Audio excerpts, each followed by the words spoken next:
Everyone tells you to just buy an index fund.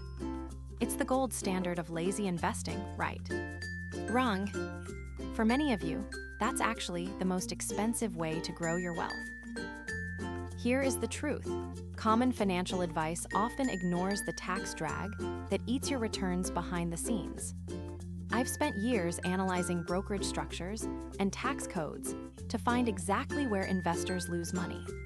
I don't care about the hype, I care about the math. Today, we are exposing the tax efficiency trap.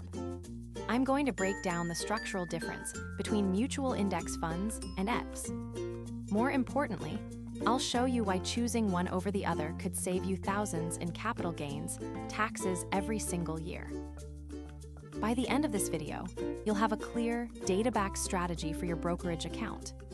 You'll know exactly what to buy so you keep more of your profit and give less to the government.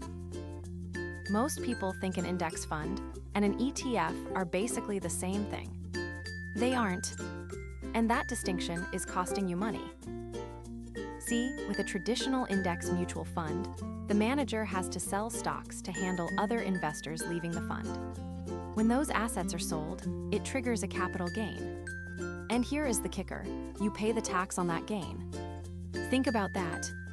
You didn't sell a single share. You didn't take a dime out of your account. You're just sitting there, holding your position, and yet you're getting a tax bill. We call these phantom taxes. Over 10, 20, or 30 years, these distributions act like a leak in your wealth bucket. It might feel like pennies when you have $1,000 invested. But once you hit 50 or 100,000, it becomes a disaster.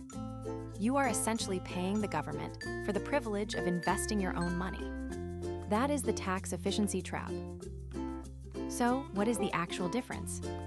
On the surface, almost nothing. Both track the same companies. Both give you the same diversification. But under the hood, it's a completely different engine.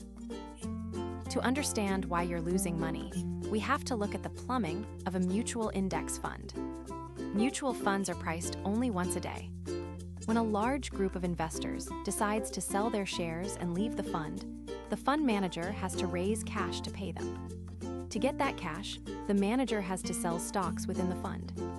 Here is the trap: those sales trigger capital gains taxes. And by law, those gains are passed on to every single shareholder. That means you could hold your investment for 10 years, never sell a single share, and still get a tax bill at the end of the year because other people sold their shares. You are literally paying taxes on someone else's exit strategy. Now, let's look at the ETF. ETFs, or exchange-traded funds, don't work this way. They use a process called in-kind redemptions. Instead of selling stocks for cash to pay departing investors, the ETF simply swaps the stocks for ETF shares. Because it's a swap and not a sale, it doesn't trigger a taxable event. No sale, no capital gains, no surprise tax bill in your mailbox. Think of it like this: a mutual fund is like selling your house to get cash, the government takes a cut. An ETF is like trading your house for another house of equal value.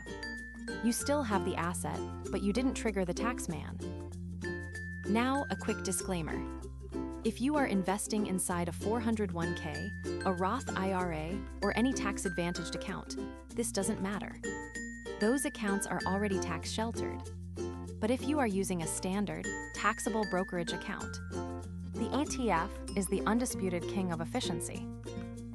This is why we suggest using a streamlined platform like Vanguard, Fidelity, or Interactive Brokers.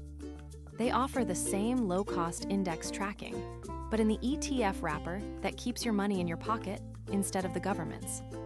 By making this one simple switch, changing the wrapper from a mutual fund to an ETF, you aren't just investing, you're optimizing. Over 20 or 30 years, that tax savings alone can add tens of thousands of dollars to your net worth. So, if you stop leaking money to unnecessary capital gains taxes, where does that leave you? It means more of your money stays invested. More compound interest. More wealth in your pocket over the next 20 years. Now, you need the right tool to execute this. I recommend Vanguard or Fidelity for their simplicity and low fees. If you need more advanced tools or global access, Interactive Brokers is the gold standard. I've put the links to all three in the description below to help you get started today. Stop letting the tax man eat your returns.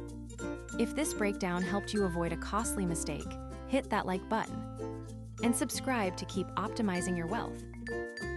Now, go set up that ETF portfolio.